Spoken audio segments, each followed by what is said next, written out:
fédérale américaine pour décortiquer la tendance, direction les bureaux de Mescart, gestion privée à Paris, pour y retrouver Frédéric Rosier. Bonjour Frédéric. Bonjour Cédric. Allez, on gagnait du terrain assez nettement hier matin, plus d'1% de hausse, plus d'1% également aujourd'hui, 4456 points.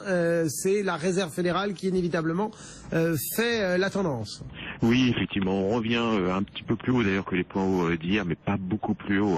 Lorsqu'on regarde un peu le discours de Madame Yellen, on s'aperçoit quand même que c'est quasiment un copier-coller des déclarations de Rosengren il y a déjà 2 semaines. C'est-à-dire, effectivement, on s'aperçoit qu'il y a une solidité de l'économie américaine, mais avec des points d'inquiétude et notamment l'immobilier commercial. Donc, Madame Yellen a repris tous ces points.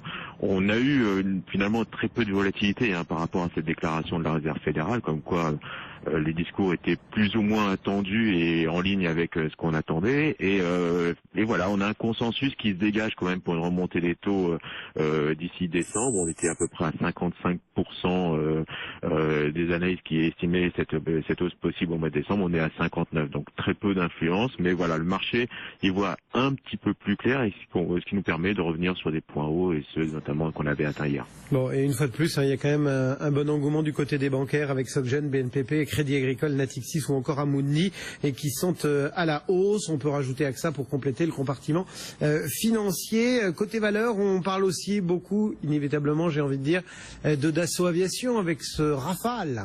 Oui, d'ailleurs le titre ne s'emballe pas. On sait, c'est des contrats d'importance, donc avec toujours des risques d'exécution, avec des transferts de technologie. Donc c'était un contrat qui était quand même relativement attendu depuis pas mal de temps et largement anticipé par le marché. D'ailleurs, force est de constater que sur Dassault Aviation, on monte souvent sur les rumeurs. On se rappelle notamment des contrats au Moyen-Orient. Et voilà, le titre est bien orienté, mais avec prudence quand même. On voit bien que l'annonce historique, quand même, c'est 8 milliards, c'est quand même un montant relativement important. Le titre progresse de 0,91, donc c'est peu d'influence sur la valorisation de la valeur. Voilà pour les quelques dossiers qui font vraiment le devant, qui occupent vraiment le devant de la scène. Dans ce marché quand même bien orienté à la hausse, avec 39 valeurs du CAC qui sont orientées dans le vert. Il y en a une qui fait grise mine, c'est Sanofi qui perd 0,8%. Qu'est-ce qui se passe ?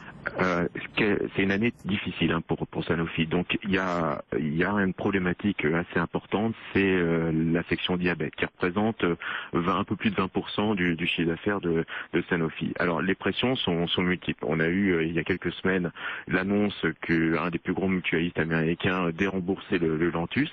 Le titre avait déjà quand même sérieusement corrigé et rebelote aujourd'hui avec United Health également, mutualiste américain qui dérembourse le Lantus. Vous rajoutez par-dessus une action en justice contre Merck pour contrefaçon sur le même Lantus, ça fait beaucoup de pression quand même sur la branche phare de Sanofi. Donc on voit que c'est un titre sous pression. Là, on a une décroissance quasiment structurelle de la section diabète et on n'a pas forcément aujourd'hui le relais de croissance, notamment apporté par l'activité de Genzyme.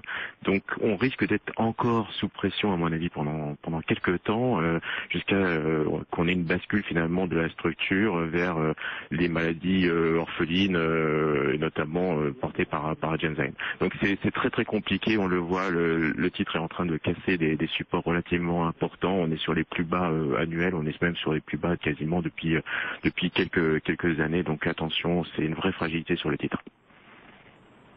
Le marché, il est aussi drivé ou impacté ou guidé par tout ce qui touche aux matières premières. C'est pas nouveau, c'est pas d'hier. On sait qu'il y a tout ce qui touche au pétrole, mais plus loin, puisque ArcelorMittal, par exemple, gagne quand même très nettement du terrain.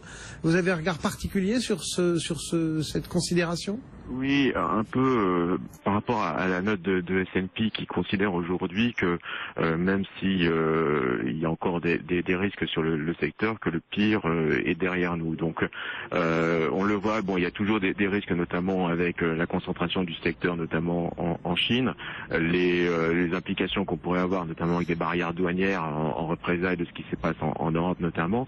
Mais le secteur, clairement aujourd'hui, est considéré comme un secteur value. On est en phase de vraie recovery. On a vu que c'était le titre qui a mieux performé depuis le début de l'année. Le potentiel n'est pas usé. Il y a clairement, notamment si on retrouve un petit peu plus de croissance, une dynamique haussière qui est en train de se mettre en place.